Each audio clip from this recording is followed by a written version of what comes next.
Hello there, happy Monday. We'd waited 100 days for the return of football in the North East. For Newcastle United supporters, it was worth the wait. For Borough fans, perhaps they wished that the season had never restarted. Meanwhile, here at Football Matters, well, we're just delighted that we have actual football to discuss this evening. I'm Andy Sixsmith, this is Football Matters, and here's what's coming up on tonight's show. 3 points, 3 goals, an Allan Saint-Maximin masterclass, and to top it all off, a first Joelinton Premier League strike in 301 days. The perfect project restart for Newcastle. All the analysis on their 3-0 win over Sheffield United to come. While Middlesbrough stuffed up their return to football, there's better news for Gateshead. Confirmed that the Heat will be competing in the National League North playoffs this season. A remarkable turnaround a year after nearly going under. We'll be hearing from their chairman, Neil Pinkerton. And even further down the leagues, it's silly season. Comings and goings everywhere you look. We'll have a roundup of all of the transfer business in the world of North East football.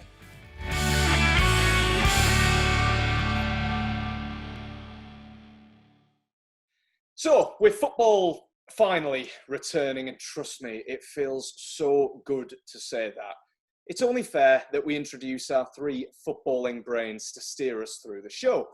And on the weekend, Roy Keane went on another infamous, shall we say, punditry rant. The Mark Lawrenson of Football Matters. Insightful analysis. Not afraid to say what he thinks, although his jokes aren't always up to scratch. Sorry, Lauro. Sunderland legend Darren Williams. All of you were waiting for that one, weren't you? Because that could have applied to any one of you. I was dreading being compared to Mark Lawrenson. It's brilliant being compared to him. Moving us swiftly on, the man who often resembles Ian Wright, highly entertaining, been there, done that, got the T-shirt, doesn't mind a dig or two at some so-called rivals, former Newcastle United defender Olivier Bernard. And last but certainly by no means least, just because he's his number one fan, the Michael Owen of the Football Matters world, North East football writer and Football Matters stalwart, Mark Carruthers. I'm just going to steal a glance at. Right, I like that one, though. I like that one. You like that one? I thought you would. Everyone fair with that? They okay with that? I think you obviously mean my goal scoring ability when we, used to play 5-a-side. That's what you meant. That's exactly what I meant. I'll balance it out throughout the programme. Trust me. Yeah. Anyway, did everyone see this Roy Keane rant? Nope. Have you not seen it, Olly? To be honest. No, I've got a family to look after. Yes. That just makes me feel really bad that I haven't missed a Premier League game so far. I've got nothing else in my life worth doing than watching Premier League football. Andy, it's all right, Andy. I've got a family to look after, but I still watched it. So, what does that say about me? No comment, mate. It's lucky Jack's out the house tonight, isn't it? Not yet, she's not. I was filling the bottle bank up.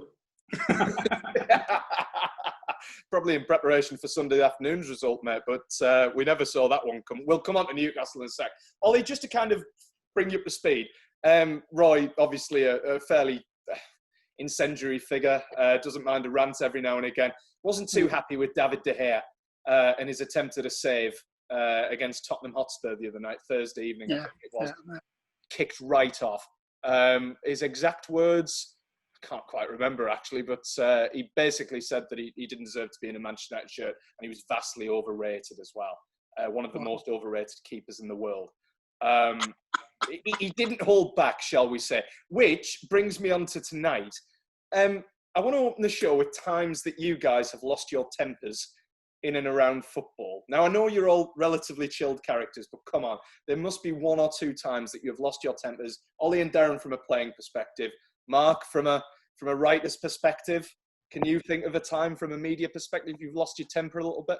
I think mine was probably when you kept giving the ball away when we used to play 5-a-side, to be fair. I remember that. Wait, Ollie, I gave you a really nice inline there. I genuinely thought, Mark, you were just going to say about 30 seconds ago when you likened me to Michael Owen. No, I'll tell you what was funny, and it was when we used to do the show in the studio when that very first line of the very first season, or the very first show of the season, when you gave Julio a very, very, very simple question. and it took 6 attempts to get it out, and he still couldn't. I wouldn't say I got annoyed, but it was very funny. Can I just point out, though, that wasn't entirely Julio's fault as well. I messed up on at least 2 different occasions because I couldn't stop laughing at the bloke because he just kept losing it. But yeah, that's a really, really good one. That's one in the Football Matters archive. When you asked him about Sunderland's transfer business that summer, so you can understand him laughing. He had every right to back then, I think. Not much has changed. Darren, any time that you've got a little bit OTT? I think not so much as a player. I mean, I did lose my rag when I was manager at Whitby one time. Go on. We were playing Garsley away in the cup, and I'd been down midweek to watch them. Yeah. And I thought they were horrendous on the night, and I didn't think they were that much of a danger until I walked in the dressing room after the game. We got battered about 7-1. I lost my rag a little bit. Probably threw me toys out the pram. A few choice words. But yeah, just a few. But yeah, I mean, as a player, I don't think I've really lost my rag. Well, obviously against opponents, I probably have, but not really anything to do with results or anything. Did anyone react out of the team, out of the Whitby team, or did they all realise that, you know what, bang to rights? Yeah, because I had never ranted and raved like that. Yeah, I think everyone was shell-shocked, to be quite honest, and they all just sat there and listened to me. I'll probably repeat about 20 times. I find that always more dangerous, though, when you're dealing with someone who's normally relatively calm. When they really lose it, you know for a fact that there's something up. But yeah, I can't. To be fair, guys are all still sat in the dressing room. I went on that long. They've never left Guiseley, have they? Ollie, any times that you've lost it, got OTT? No, I haven't lost it. I haven't lost it, unfortunately. I've been a nice guy, you know, was a nice guy, is a nice guy, will be, still a nice guy. So I haven't had the chance to voice my opinion or you know, no, sorry to disappoint you. Uh-huh. Permanent fence sitting then tonight, yeah?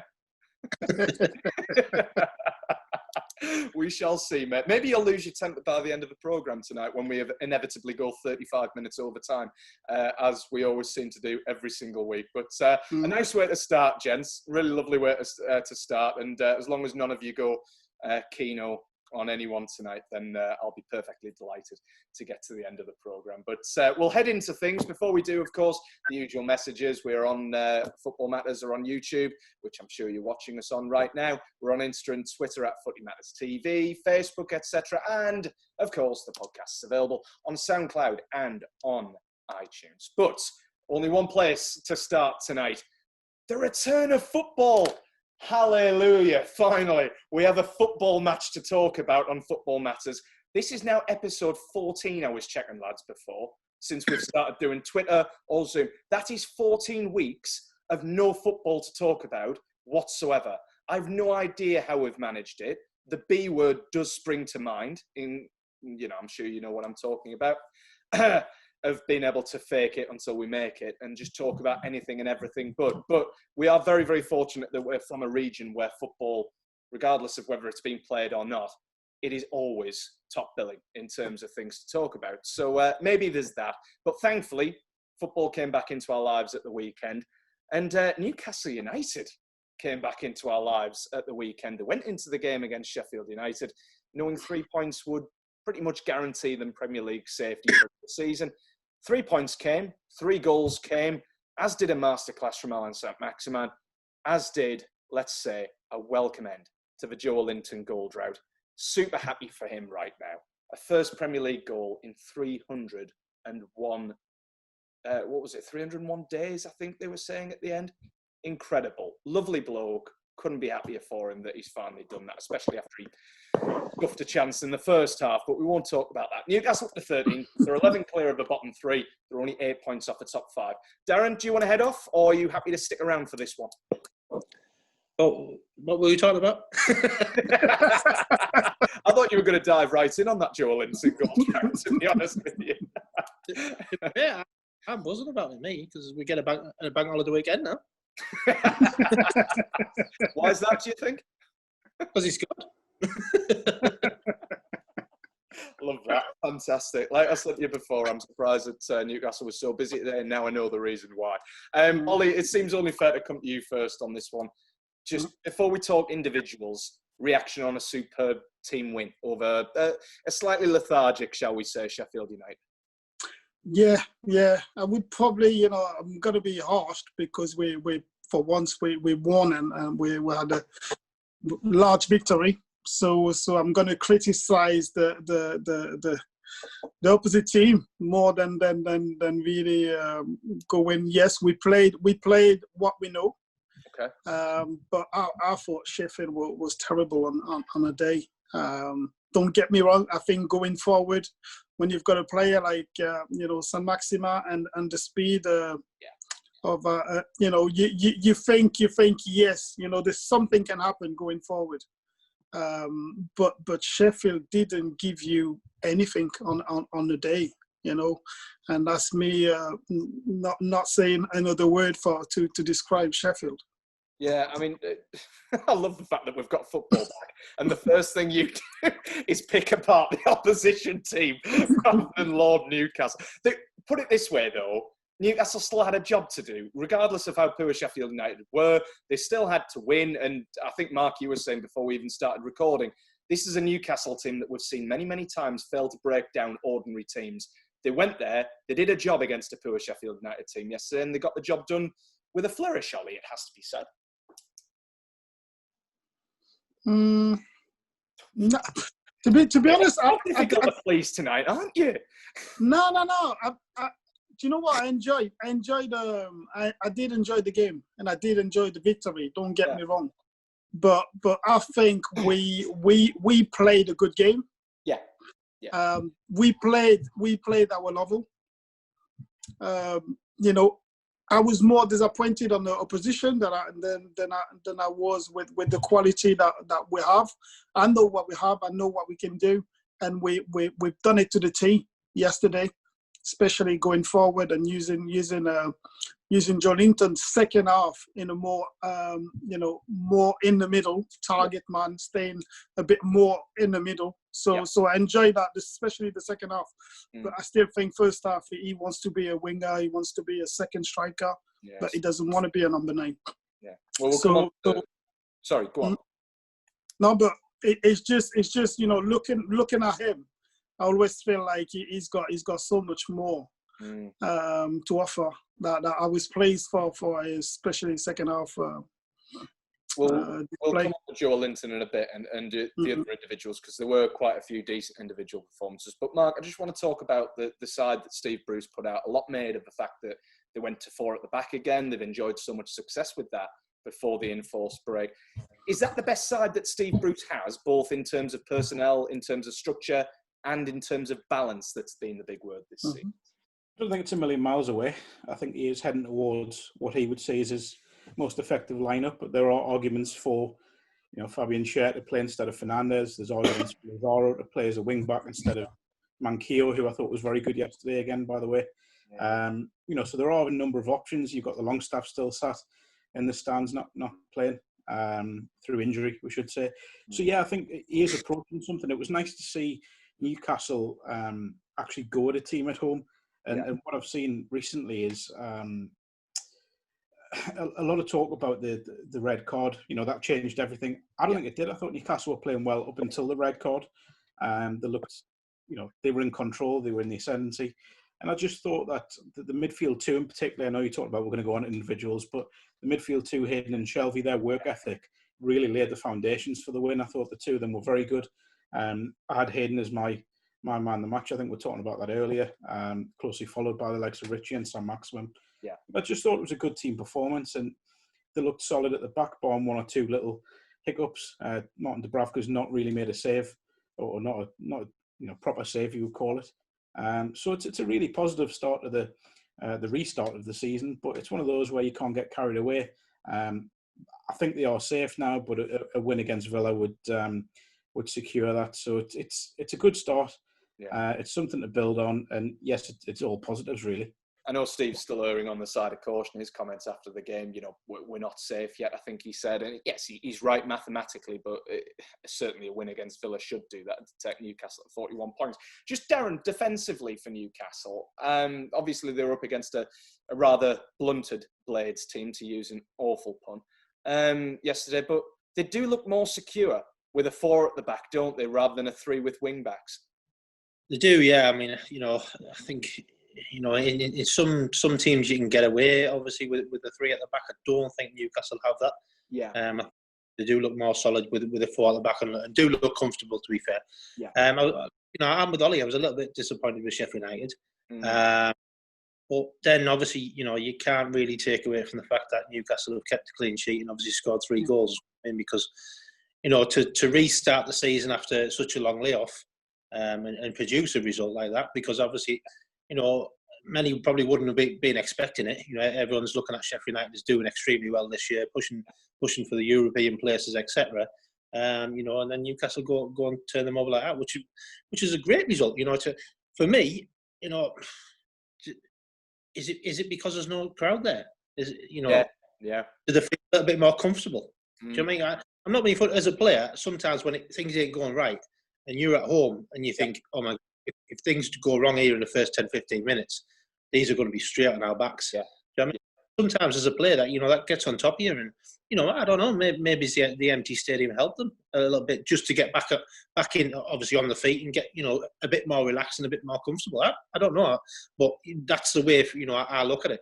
I had that actually written down. I made the point yesterday that there's been times this season where the St James's Park crowd seemed to have maybe got on the back of the players, like you said before, and you could see the nervousness, the confidence drain out of the players. And I think you're entirely right, Darren. I thought they played almost with the handbrake off yesterday, didn't they, Ollie? I thought Shelby played a big part, and when we're talking about players that are under pressure when the crowd is there, he's one of them. And I thought he was dead relaxed and composed yesterday. And he made things tick yesterday. So I was quite pleased with him for a change. That's Shelby, talking individuals now, and we've mentioned his name already.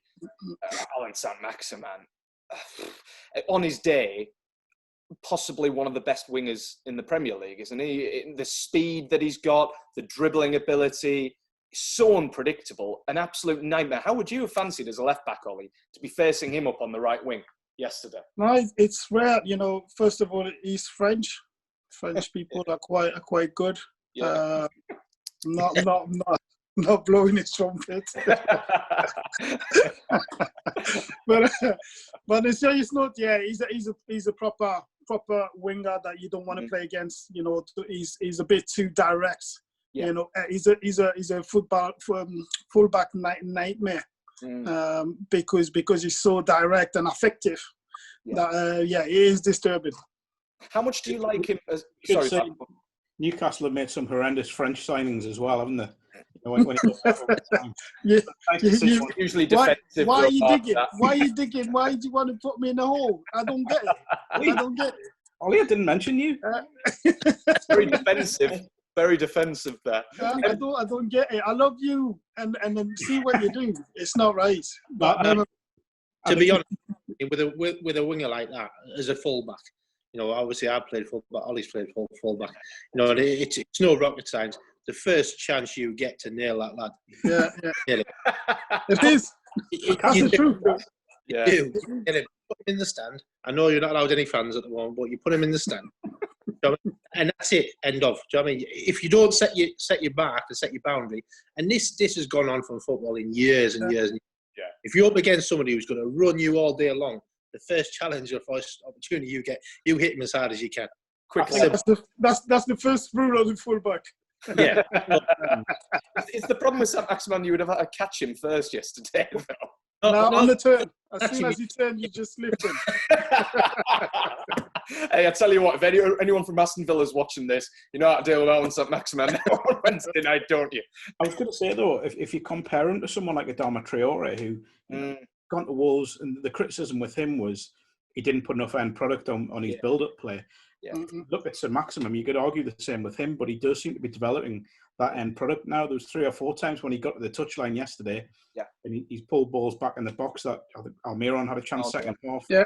There was a one that Joe Linton just got on the end of, or just couldn't quite get on the end of. So he is starting to develop his game, and he isn't just about the build-up now, it's about the end product, and that's really exciting. I genuinely think he could be potentially one of the most exciting players Newcastle have had in a long, long time. Certainly looks it. Ollie, I just want one last one on Saint-Maximin. I just want to kind of touch upon his personality as well, because we haven't been able to talk about the players at Newcastle from a footballing perspective this season for obvious reasons. What do you make of his whole demeanour kind of off the pitch as well? Because he quickly became a fan favourite, didn't he? His social media involvement, etc., always seeming to have a smile on his face, full of life. It's wonderful to see that, isn't it? And it'll have a big effect on the rest of the players, won't it? It is. He doesn't take himself too seriously, like other players out the field. You know, he's very genuine. You know, he goes to town. You know, he walks in the street by himself. Yeah, he's not afraid. So you know, he acts like a normal person on the outside as well, and that's what, you know, people like about him. And on the pitch, he is lethal. We shouldn't forget that he engages with fans on social media, and also one of the first things he did was donate it to the West End Food Bank, didn't he? Which was an amazing gesture, and it shows that he's aware Newcastle is about more than just a football club. Which is great. And he's French as well. You haven't mentioned that, Ollie, yet. Ollie, you know, when you look at the French national team, I know it's a while off talking about that yet, but is he someone you could see getting into that picture at some point? Not quite. I think he's lacking a bit of composure to compare to the wingers that are in front of him. You know, but I think that the French manager would look at Martial before him, and for me, Martial is not quite there. Yeah, but he'd rather have Martial than Saint-Maximin. But if Saint-Maximin developed that part of his game and got more composed on the ball, do you think? I think he can be. I think that's for me. For me, we have, you know, most of the people who've seen in the English game haven't seen anything. The things that he was doing in the French league was ridiculous, and he has got it. But the game was not as quick as it is in England, so he needs to pick the tempo. But once he's got the tempo, you'll see that composure. He's not quite there yet. But you start to see that he's got a lot to offer. It's tremendous to see Newcastle have a player like that and a flair player like that once again after the days of Ben Arthur and obviously further back. You know, just what I know we've talked, Isaac, and we are starting to run out of time already, incredibly, and we have got a guest to come this evening. But I do want a couple more comments. One has to be on Joe Linton. You know, I said it at the start. I'll say it again. So happy for this lad. Not just because of the 301 days without a goal, but because of Joe Linton being relatively lonely, or alone, shall we say, during the lockdown period. Didn't have his family over necessarily. He's worked so hard behind the scenes. And to be rewarded with a first goal for 301 days and not to come anywhere near Saido Berahino's 913-day goal drought, I think it was for Stoke. Sorry, Saido, if you see this. He looked so relieved when he scored. Can that have, Mark, the same impact for Joe Linton as it did for Miguel Almiron when he scored against Crystal Palace? And all of a sudden, his performance has just lifted again. Or is this a one-off, do you think? No, I think it'll give him confidence. I think if it had been just a tap-in, it would have been maybe not as much of a confidence boost. But if you look at his play ahead of the goal, you know, when he won the ball, he's nicked it, he's played it through to Almiron. His run was excellent. You know, he's got in front of the defender and he's finished well. After what happened in the first half, then it would have been easy for him to go into his shell, but he hasn't. He's fronted up. But what I like second half, he was starting to be more physical. You know, obviously he was keen to sending off. Yeah. So he looked happier. He looked more confident. I just think sometimes I'd like to see him, as Ollie's just said about Saint-Maximin, just a little bit more composed on the ball. Yeah. His hold-up play needs to improve a little bit if he's going to play that number 9 role. But he's still young. We forget it's his first season in the Premier League. It is, yeah. Definitely. And when you look at Andy Carroll when he came in, you know, first ball, you know, there was about three defenders around him, but he managed to leave the side of the pitch to drive in. So that shows that once you get that target play into himself. I think he'll be a decent centre forward. Ollie, I just want to ask you one before we come on to Darren. This is a big question, I suppose, because it's been debated all the way through the season. Is he a £40 million striker or not? For me, from what I've seen, it will be. Mm-hmm. But you can see that he's learning. The English game is learning. He's learning a role that wasn't his. I don't know what's happened, but for me, too often he drifts left and right. He wants to play. He wants to be a second striker. Where I don't think he should be. I think he should be a target man that can run in behind, but not chasing corner flags. And he needs to take that off his game and stay a bit more central. When he's central, especially second half, you see the damage. You see on the red card what he can do. He turned the lad, and on the goal, the follow-up, the build-up and follow-up was great. So he needs to stay in the middle. Yeah, certainly some excellent performances for Newcastle individually. We talked Joel Linton, Allan Saint-Maximin, Almiron was excellent again, Manquillo. I know you mentioned, and Hayden as well, Mark. Matt Ritchie was superb. Watching the game without the natural sound being fed through from the crowd and just listening to the players, you can just hear how vocal Matt Ritchie is in that team. It's wonderful to hear. Darren, I just want to kind of come to you on this one as kind of a non-biased look towards Newcastle. Phil Neville made some comments on Steve Bruce last night on Match of the Day 2, claiming that he was better, or he's better fit for Newcastle than Rafa Benitez was. Where do you stand on that one? I think it's a tough one. I think Rafa was a great fit for Newcastle, to be quite honest. I think he's done extremely well while he was there. Yeah. I think under the circumstances, I think that's probably where Gary's come from with his comments. He's had a tough time. There's a lot going on at the club. Obviously, we've had this massive break for the Vikings. Yeah. So I think he's probably working under obviously more restrictions, should we say? So I think for me he's a good manager. I know obviously he's been at other clubs and sometimes it hasn't worked out, etc. But I'm not being funny. What managers don't go around and go to different clubs and it doesn't work out? Players do it. Players change clubs and go to a different club and it doesn't work out. Do you know what I mean? We had players who came to Sunderland and unfortunately it didn't work out for them. But then they went elsewhere, and they furthered their career and had a better career. Yeah. So things are different, and I think for Steve, and I think he's doing a fantastic job. And I think, if the takeover happens, dare we mention it, then I think it will help him massively. Do you know what I mean? Obviously, he'll release a bit more money, or he'll have a bit more freedom to do, which maybe is what he wants to do. Yeah. But yeah. But saying that, speaking about the takeover, to be quite honest, I think the last tick in the box was for Joe Linton to score. So I think the takeover will probably go through now tomorrow. I think. I just think when we've been wrong on this show before about the takeover going through on Tuesday, Darren. So it's happening tomorrow. What I would say on Bruce is he has done a good job, but what you'll see is when the takeover goes through, what the new consortium do will say a lot about their intentions for the club. Yeah. Is Steve Bruce a manager that's going to take a club in the Champions League and on, which is undoubtedly what they'll want to do if they're putting a big investment in?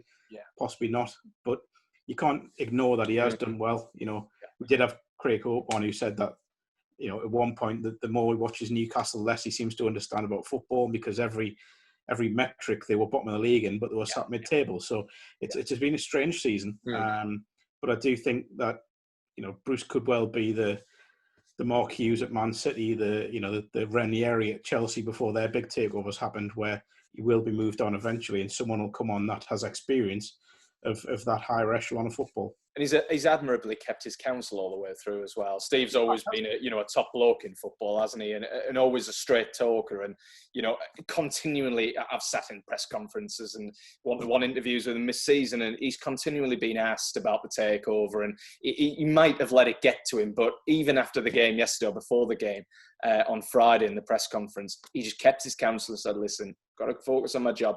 I think he's done a very, very good job coming down off the fence for Newcastle this season. And, of course, we've still got 8 games left. So very, very interesting to see where it can go from there. And when Newcastle can finish, it's looking possibly like a mid-table finish again. But just very finally, before we head on to our next story, obviously a big week for Newcastle. Aston Villa Wednesday night, FA Cup game against Manchester City on Sunday night. City have looked good since the restart. Obviously, they take on Burnley this evening in the 8 o'clock kickoff.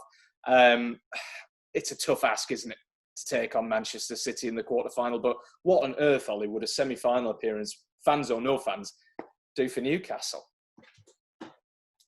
I thought, especially against Sheffield, I thought the back four did look okay, but only against the static forward lines.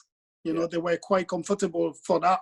A couple of times they got caught, and it was quite sad to see that a poor team like Sheffield had opportunities to score. And they're not going to against Manchester City, are they? No, because you'll have runners. Yeah. When you've got runners, then Lascelles can run in behind. Hernandez the same. You're playing when it's physical, it's fine. But when you've got forward lines like Man City have, you will have to defend a lot better. Yeah, difficult task ahead. Very quickly, I know he's gonna. You're always gonna at some point be carved open. Do you know what I mean? They're so clever. They're so good at the movement. They're so good in the runs.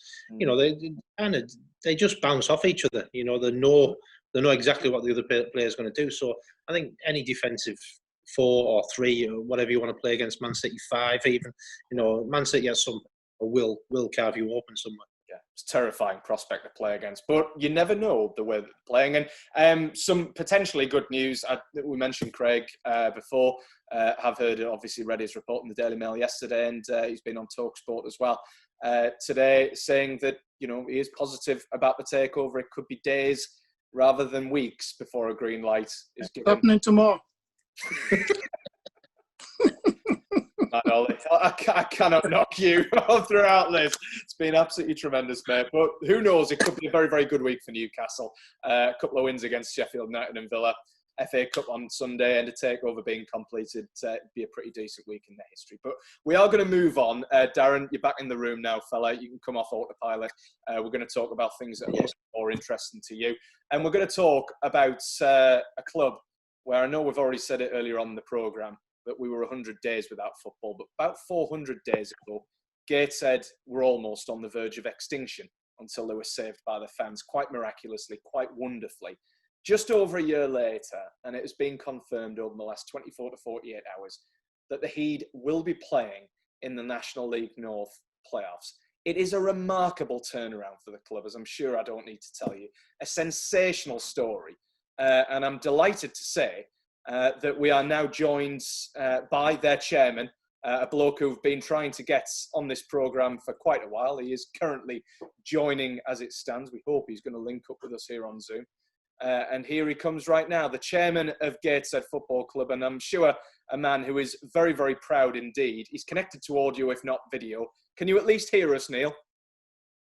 Even. See us now. Happy days. Brilliant. You were giving us a scare. How are you doing, Neil? Very well, yourself? Good, man. We're doing very, very well, mate. I'm sure nowhere near as good as you guys are at the minute. We've just been talking about it. Wonderful, wonderful year or so for Gateshead. Last May, almost on the verge of extinction, saved by the fans, now into the playoffs of the National League North. You'd never run a football club before. Do you ever sit back and reflect on the last year and think, how on earth has this happened? I do, quite regularly. And I still don't quite understand how it's happened. Well, I do understand how it's happened, but there's not much time for reflection, to be honest. Yeah, you do have that moment. And I remember when it first happened, And I was sort of like, yeah, this is amazing, you know. But then after a few days, those few days have snowballed into 12 months, and it eats up your life. It really does eats up your life. Yeah, because you know, it may be glamorous being a chairman, but you literally everybody all hands to the pump all the time, especially at the moment. You had to learn though. I mean, for someone who's never run a football club before, how you must have been chucked in at the deep end and just had to learn how to swim straight away. Well, there was previous chairmen and employees at the club, and the people in the football community and family have all been very helpful. Yeah. You had some continuity there. That's why it was important to keep that in the club. When we all came to help muck in. It's a sensational story, like we keep saying, and of course it was sensational enough for the fact that the fans, you know, saved yourselves and the fans saved Gateshead last year. Even better, 365 days, 400 days later, to see Gateshead obviously in the National League North playoffs. Obviously, it was a prematurely ended season, but then this weighted points per game system has put you into the playoff spots, and then you're faced with this, I suppose, difficult in one way, not difficult in another decision to make. Talk us through it and the considerations that had to be taken for you and for Gateshead to be playing in these playoffs. Well, I think you had to. We looked at it carefully before any decision was made. We kind of knew or expected it not to happen because of all the clubs were in favour of the original resolution, and we believed there weren't going to be any playoffs. Yeah. So it was sort of back into planning mode for next season. And then there was a bit of a campaign and quite rightly maintaining the integrity of the league. Yeah. And we had a board meeting, and you know, you look at the risk versus reward, and the risk pretty much outweighs the reward. But in recognition of everyone's hard work and the willingness of directors to give it a go, and that's what we're going to do. We're going to give it a go. Was it part of the decision as well? And I know we're going to come on to the finances in a little bit, and of course at this level finances have to take a huge amount of the consideration. Was it as much from a footballing perspective to give something back to the fans in terms of give them some sort of reward at the end of this season to see Gateshead back again fighting for a place in the National League? Yeah, we've been given an opportunity. We made it known that we were still are very cautious about it, about the implications, and making sure that we don't let anything run away with ourselves in that way. But I think it is very much being able to give something back and say, okay, over the past 12 months, we were doing well.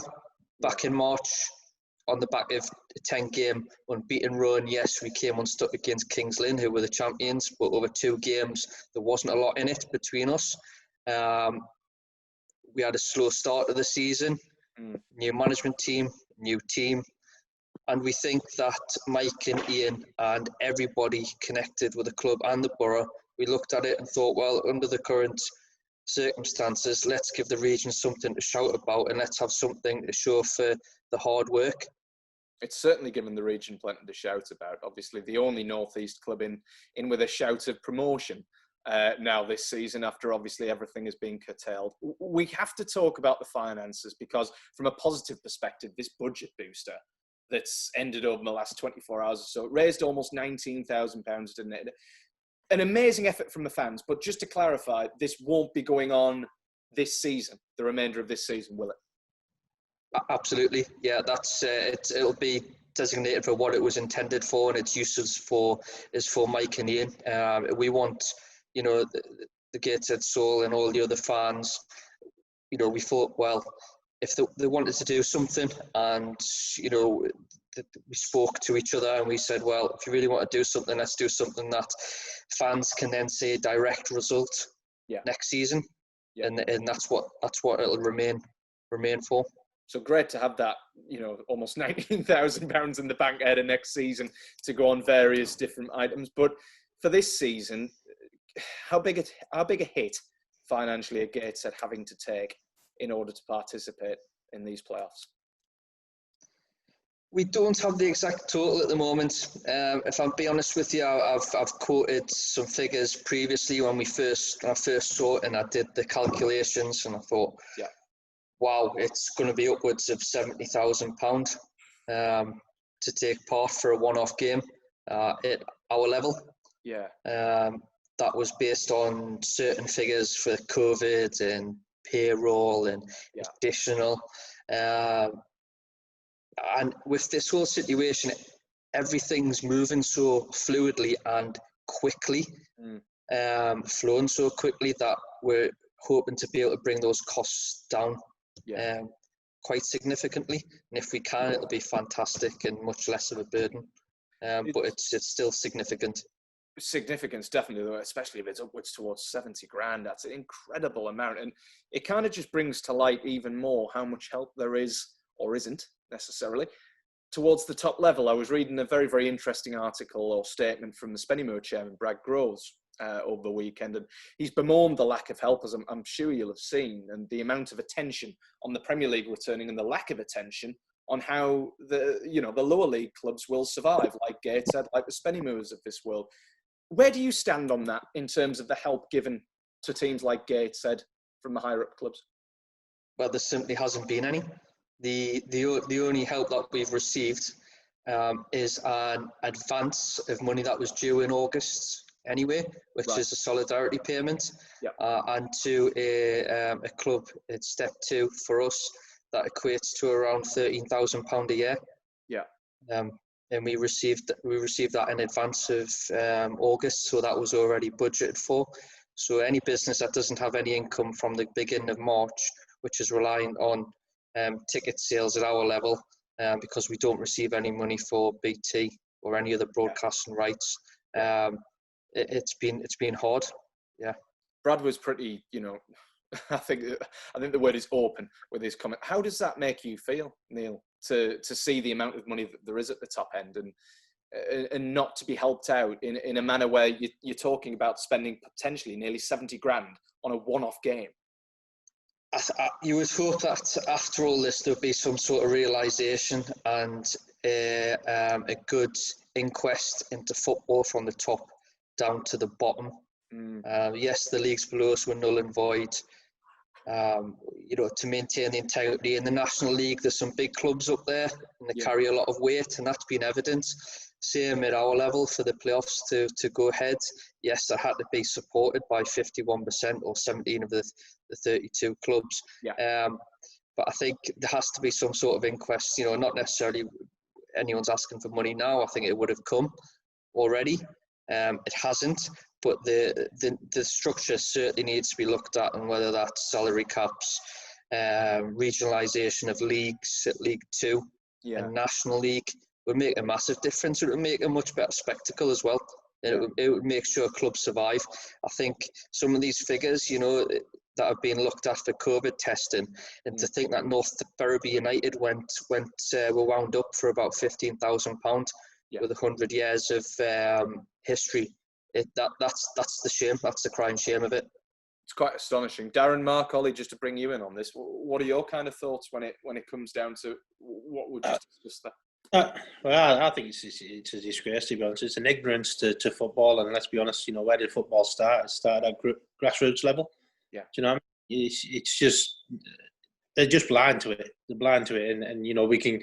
I think teams cry out year after year, and obviously nothing gets done. And I think it's about time that the realisation kicked in, and that things need to be done better.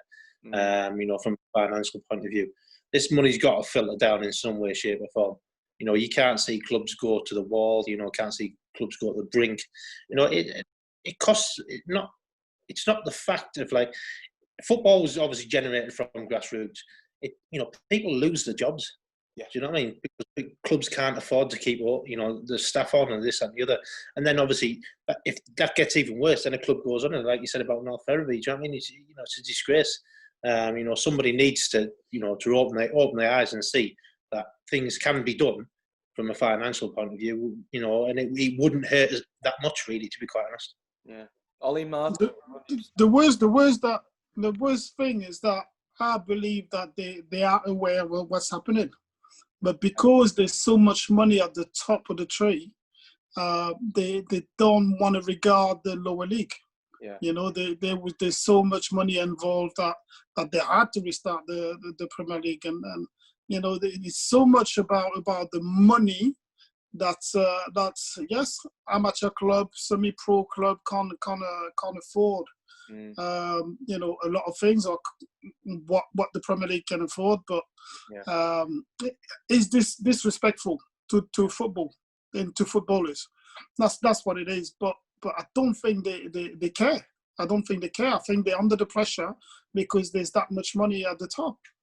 Yeah, Mark, we talk about, you know, there's a phrase that gets used quite a lot, the football family, and I think what you're saying is it's quite a dysfunctional family. You know, there's the people at the top end, ones that go and play in front of you 50, 60, 70,000 on ridiculous amounts of money, in clubs paying tens of millions on bang average players, and there's so much money going out the game at the top end, and it could be put to so much better use.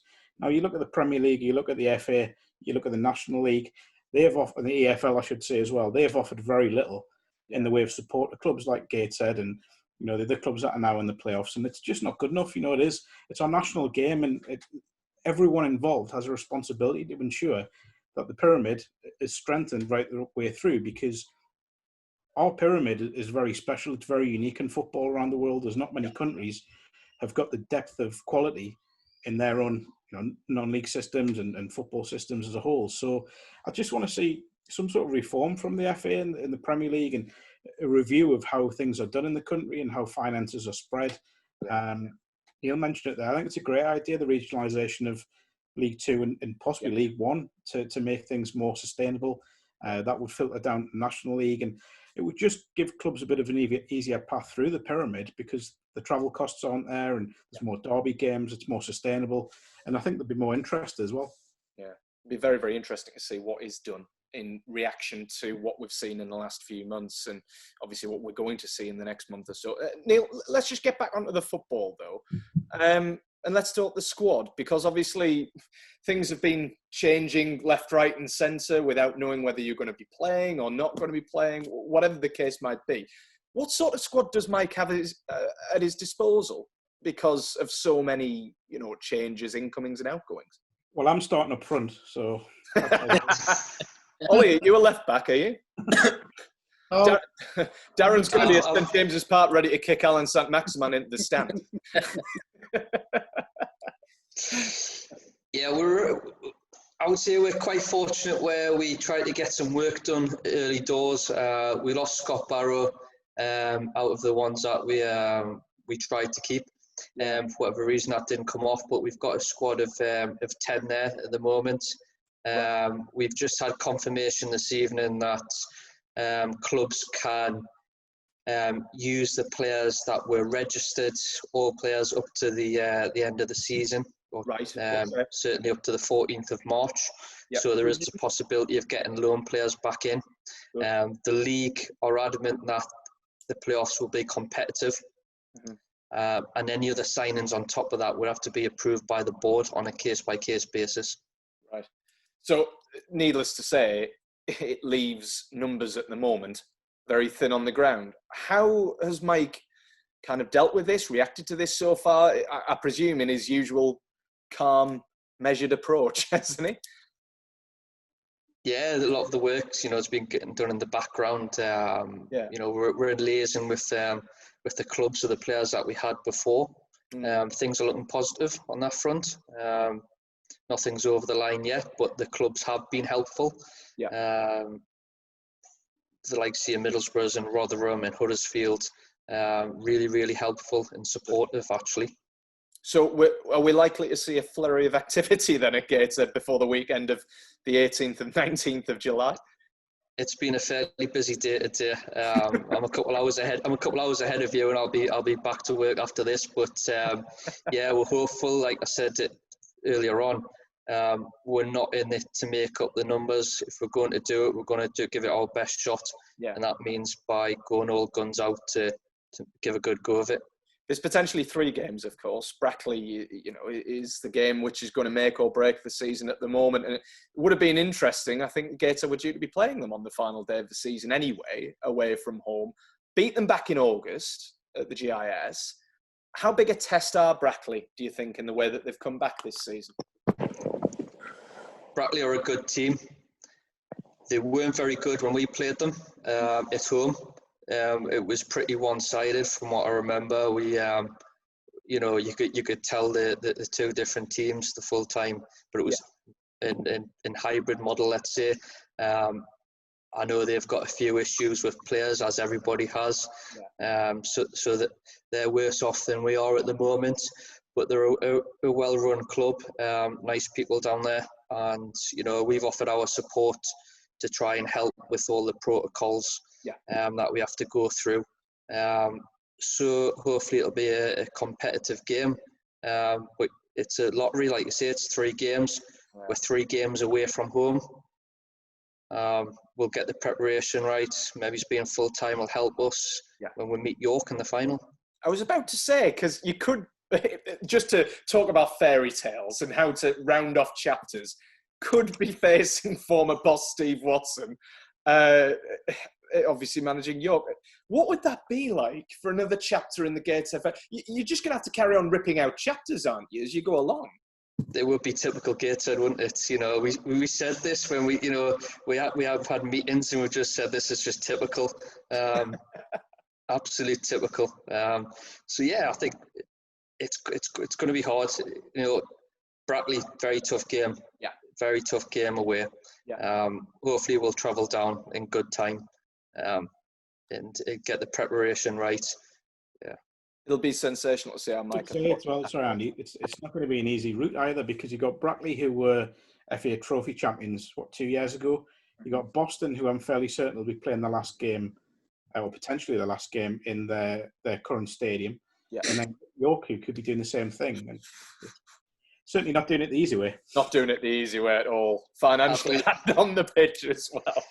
I believe York have finished at their old stadium, so I think it may be in their new stadium. So first game in the new stadium, basically. Great. If it's ready, you've got York as well, who will be in their new stadium. Yeah. It's enough motivation, though, to go and spoil the party at York, if Gateshead can get that far. Just finally, Neil, before we do let you go, because I appreciate it's a busy day that potentially is only going to get busier for you. Regardless of what happens in the next few weeks with the playoffs and on the pitch, how well set are the club going forward now after all of the problems from the last few years? What are the ultimate ambitions when it comes to Gateshead Football Club? Gateshead Football Club, the size of the borough, it should have a football team in its own right in the Football League, or back in the Football League when they were unjustly demoted. Coincidentally, Peterborough took our place, and they were denied a playoff place this year, so unlucky. But didn't feel too much sympathy coming from you there, Neil. I know you can't say, no, but Gateshead Football Club, Barrow's just come back up after 48 years. I think fantastic achievement, and I think 200,000 people in the borough, took 10,000 at Wembley, 8,000 at a playoff game at home to Grimsby. Yeah. If we tick all the boxes and keep going with the improving the academy and the relationship, the partnerships. Yeah. We've got good facilities there. Yes, not always conducive to football, but hey, you've got a cracking view, to be honest, and fantastic pitch, second to none. If we can get everything right, Mike and Ian have set their own targets. They don't want to go anywhere else. Mike's happy. They see it themselves as a project to get into the EFL. Yeah. It's up to us to be able to build those foundations off the pitch and support that where we can. And hopefully everything else takes care of itself. Both Mike and Ian and yourselves as well doing an absolutely wonderful job, it has to be said, at the club. Did you say you've got 3 away games? It's 3 away games? 3 aways, yeah. 3 aways, God. So are they going to travel down, obviously, on the bus for the 3 away games on the day, obviously? We've just been talking about it. So at the moment, with the way the regulations are with COVID, we're looking to do carpools down there. Right. So, but stay overnight. Yeah. So we're potentially looking at two people in a car, the same two people share a room. Right.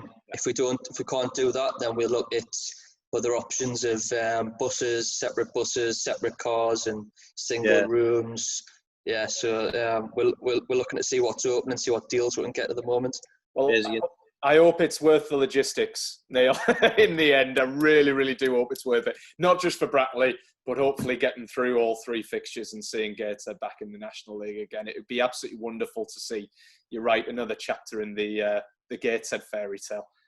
Fantastic to see you over the past year. Fantastic to see you on Football Matters tonight, Neil. Really appreciate it, because I know that you're very, very busy in preparation for that playoff game against Brackley. But take care of yourself. Best of luck with the business. And, of course, it goes without saying, best of luck for that game against Brackley on the weekend of the 18th, 19th of July.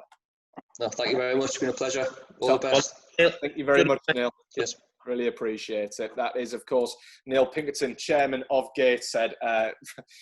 Like I said, goes without saying, doesn't it? We wish them all the very, very best of luck. I'm sure we'll be hearing plenty more on them before that game against Brackley that comes up on the weekend of the 18th, 19th of July. Very quickly, guys, we're starting to run out of time. We need to talk about one team a little bit higher up, although perhaps not for much longer. Middlesbrough. Not such good news for them on their return to football. Ended in a bit of a whimper on Saturday. 3 first-half Swansea goals condemned Jonathan Woodgate's side to yet another championship defeat. They're now hovering just above the drop zone on goal difference. Darren, these are worrying times at the Riverside, aren't they? Yeah, they are, man. I know how keen Jonathan was. Obviously, he's a good friend. Obviously, I've known him for many years. We come through, obviously, local football together. It is worrying times, but he was keen to get the league back on and wanted to finish the season off strong. Yeah. And I know how disappointed he'll be from obviously that result. Again, it's a difficult one. We look at how Sheffield United didn't particularly perform well, after coming back after the break. We look at obviously how Middlesbrough haven't come back and performed well after the break. We said this before, will affect teams in different ways. Or obviously Newcastle have gone the other way. It seems to have maybe done them a favour. Obviously, they've performed well. They've got the win. So onwards and upwards for them. But yeah, it's worrying times. I mean, obviously, potentially, they could end up in League One with Sunderland next year, which would be absolutely for the North, really. But yeah, I know. Then, like in the way that I know you mentioned there that Middlesbrough have come back, obviously not firing on all cylinders in the way that Newcastle were. Do you think that it was just rustiness being shaken off, especially in the way that the first half went, and second half they were a lot more comfortable? Well, yeah, I'm thinking that, and obviously I'm sure Jonathan Woodgate hoping that as well. Yeah. To be quite honest, but yeah, I mean, I know he'll be frustrated. I know he'll want to work hard. He'll want to put right the wrongs. He wants to be successful. And that's why he wanted to get the season, because he wanted to prove a point. Yeah. But yeah, I'm putting it down to rustiness, and obviously there's a little bit of unsettlement at the moment with a few players at the club obviously wanting to go. Yeah. That's been made public knowledge, which doesn't help, especially in the current climate and the current situation. And I know Jonathan's had a lot of confidence in the young lads being involved and getting involved. At this time, you think, is it worthwhile having the experienced lads in there? But saying that, generally young lads play on adrenaline. So I'm hoping, obviously, it all comes good for him. Yeah, we certainly hope so. Mark, just on the kind of current predicament of Borough, where they are in the league, and we say this season after season, the Championship is probably one of the most, if not the most, competitive league that I know of in the entire world. It is absolutely incredible at all different ends of the spectrum. 8 teams I make it in a relegation fight down there. Does that help or hinder Borough, the fact that there is so little room for mistake? The job's obvious for Borough. It's just focus on yourself. You get the wins, and what other teams do doesn't really matter. They can't be going on the pitch thinking, "Oh, what if this team? What if Hull win?" You've just got to focus on themselves and just not worry about anyone else. The problem with Borough is, I think, if they go down into League One, and we hope they don't, you look at what's happened to Sunderland. Once you get in League One, you can get marooned in there. I know it's different what's happened to Sunderland this season. They can't be helped with COVID and all that, and the season being curtailed, but you don't want to go down to League One and get marooned there. It's done that to some bigger clubs in Middlesbrough. It's done Leeds. Leeds spent a few years in there. Sheffield Wednesday have been in there Wolves have been in there not so long ago. So they need to do all they can. Darren's right about the younger players. They will play with no fear. Yeah. But it's the responsibility of the older players to put an arm around them and guide them through these games at the end of the season. This is where the end of the season is where the experienced players really earn the money. Yeah. And they're going to have to do that over the next few weeks. Just one final one on Borough. And one interesting thing that Jonathan did say, obviously, that the players are a lot better with the fans at the Riverside, and they feed off the adrenaline of the fans. Of course, that is not going to be the case this season. So, with all the problems, with all the uncertainty over what players are coming and going, with the youth that's in there, and obviously the predicament in terms of the table that Middlesbrough have, what do they do now? What does Jonathan Woodgate do in this position, Ollie? To really kind of turn the tide, I suppose, that seems to be going against Middlesbrough right now. Yeah, I think it's experience now who's going to talk. Like we said, the squad is fairly young, very young, and you need that experience to be able to survive. And him, when I'm talking about experience, he needs to sell. What he's been through with the club he's played at. Yeah. Now it's the time to get the right sentence, the right word for the kids to understand what it is to be a professional footballer. Yeah. Because I really fear for Middlesbrough because they're so young, and when you feed of adrenaline, well, you run out of steam fairly quickly. Yeah. Yes, the first 10 minutes, 15 minutes, you run like a headless chicken, but half an hour, 45 minutes, an hour in the game, and your legs are gone. Yeah. So he needs to bring that professional that he's been. He needs to bring it to the table now and tell the kids how to play 90 minutes. Darren, just final word on Borough from you. Like you say, Jonathan very, very well. And, in terms of the fighting character that he is, how confident are you that he can perform this job and turn it round at Middlesbrough and save them this season? I mean, I'm confident in Jonathan. I think he's got what it takes to do it. Whether he can get that across to the players or whether the players can actually take that onto the pitches, is another matter. Like you said there, there's about 8 teams in it. I think sometimes that can hinder you. Because you can look at that and think, well, potentially if we win this game, we'll go above them 3. But there's 5 in the mix. You know what I mean? I think that can. I think Mark touched on it there. Borough have just got to focus on their own, their own game, what they're doing. Winning their games and not focused on any other team and saying, well, if they beat them and if they beat them, we'll go. You've got to take that. When you're in a relegation battle, that's the worst thing to do is start looking at other teams. You've got to just look at yourself, concentrate on yourself, and just get on with it. Do you do that subconsciously as players? You must do. I mean, I've asked this of Newcastle players, Sunderland players before. You must look at the other teams around you and think, if we win that game, then we jump here, potentially look at all of the different scenarios. Totally, you do. I mean, I've done it as a manager. Team. Look and you think, can we get in the playoffs? Yeah, if we beat these, if we beat them, if they lose against them, you look at it. Realistically, you just go out and win your games. Get on with it. Do you know what I mean? Because you don't know what any other team is going to do anyway. So just concentrate on your own game, concentrate on your own team, get your own points, and then wherever that takes you is wherever you're going to end up. Yeah. Simple game football. We wish it was that simple by the end of the season. Let's round things off, guys, with a bit of any other business. Very, very quickly on this. There's been a lot of business down the leagues. South Shields, good and bad news, really, for Shields. Bad news in terms of legal fees, Mark. Good news elsewhere. Yeah, it sounds like they've been landed with a big legal fee for the bid to get the FA to overturn the decision to null and void this. Ouch. Again, it's another example of the FA not understanding go through that level, and there may well be people who will take that up with the FA. I hope there is, because it seems slightly harsh. It was a decision, as Jeff Thompson said, that they felt they had to try and overturn. And I think he was right in that sense. So fingers crossed, something positive gets done. What is it? It's close to 200 grand, I was reading. 1,000, yeah. Disgraceful, isn't it? It's absolute disgrace. 200 grand. I mean, I know a lot's been made, of course, of South Shields being, they're not badly off, but there's not been badly off, and then there's 200 grand to pay out. That's surely going to have implications for them, isn't it?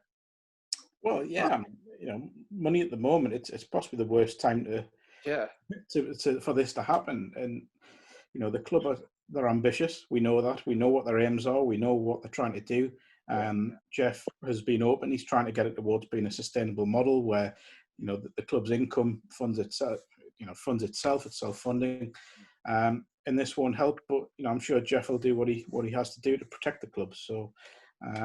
Hopefully they'll move on from this and have a good season next season, but they shouldn't have to. No, exactly. That's the point, isn't it? And we do hope exactly that. The fact that South Shields can come out of this one. Just onto another club, Mask made a very, very, very, very good signing this week, haven't they? Yeah, Adam Boyes, someone at Spenny last season. He's been a striker of prolific nature for a few years now, and has done it higher up the pyramid. Just a fantastic piece of work from Carl Jarrett. Mascot are looking strong ahead of next season. They've tied down a number of key players. They've brought in a couple that will add to that squad and will give them extra quality. And I can see them going very well in that division. Yeah. So Mask looking strong. Spennymoor have been busy as well. Obviously, there's been a lot of incomings and outgoings over at Spennymoor, and a couple of new signings coming in over at the Brewery Field too. There has, and Jason, he's done a brilliant job at Spennymoor. You can't underplay how well he's done. He's constantly regenerating that squad as they go up through the pyramid.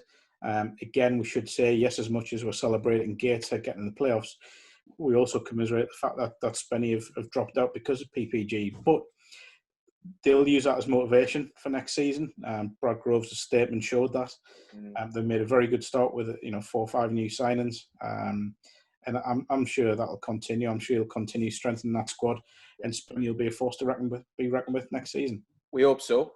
One at Whitby, Darren. Shane Bland, the goalkeeper, named as captain. What are our thoughts on this one? He's club captain, isn't he? Yeah, I mean, Shane's a great lad. He's an absolute great lad. I mean, I got him in from Middlesbrough. Yeah. Great keeper. Weight fluctuates quite a bit, which he knows that. So. This lockdown probably won't have done him any favours, but he's a great kid. He's got a great attitude, and to be fair, probably one that slipped through the net. Really, to be quite honest, I think he potentially could have made it in the league at some way, shape, or form. Yeah. I seen Nick Liversidge when he came to Whitby, and he managed to get a move to Burnley, albeit it was only for a season. But he got that opportunity at Burnley in the Premier League, which was fantastic for him. And I just think Shane's maybe slipped through the net a little bit. Yeah. Great agility, great guy. I mean, his distribution is fantastic. He works on those dual sidewinders, and he is really good at them. But he like I say, he's probably one of the guys who's been there a bit. One of the longest now. Because obviously it's a new people in coming in season after season. But he's a great lad, and I know he'll take it on his shoulders, and he'll love every minute of it because he's the type of guy. Be interesting to see what happens at Whitby. Ollie, last word for you. How are things over at Durham? I keep seeing Tom Wade on social media. Looking forward to getting going again. How are things settled down between Didier and Tom? Yeah, very slowly. Very slowly. Didier hasn't arrived yet. He cannot fly in. Yeah. But Tom's been taking charge. We had our first training session, and not everybody's here, not everybody's back, not everybody's in the country. So it is what it is at the minute. We've got small numbers, but within the next 2 to 3 weeks, we should be, we should have a decent squad. There'll be a few surprises again this year. I always love the Olivier Bernard cheeky smile when he knows something that we don't. He knows I've stopped drinking, so I'm getting myself fit. That means that as well. We were talking about this offline, Ollie. That means your pub's not opening come the 4th of July if Darren's stopped drinking. That's you out of a few hundred. That's the thing. Lovely stuff. Thanks very much, guys. That just about does us for another week, for another episode as well. Mark, quiz, back Thursday. It is, yeah. Went well last week. Another new winner as well. So it'll be a similar thing again. I think we'll go with the higher or lower. I think that worked well. Formula. I haven't yet figured out what the subject will be, but it will be higher or lower. I won't press you on it then. We are only on Monday after all. And there will be another Football Matters Extra going out to this week. The lads build the perfect player. Half Ollie, half Darren, with the left foot of Mark Carruthers. Oh, I'll take that. Won't be accepted, mind you. So... Mark, you could go for shots on target by a defender. Was it higher or lower? That's Darren pitching himself in for the quiz on for definite. That already has the answer. Thanks very much. When I had some defenders that could get a shot on target as inspiration here. Well, that was rude. I was going to end this episode on a high note, but on that note, I think we better side off before we come to fisticuffs. That'll spill over into Football Matters Extra. So look forward to that one. The lads building the perfect player. Thank you very, very much to our guest tonight, Neil Pinkerton. Guys, thanks as ever to you three. See you in a couple of minutes. And we'll see you all in 7 days as football, I'm delighted to say, starts to matter once again. From me, Andy Sixsmith, from all of us here at Football Matters, take care. Bye for now.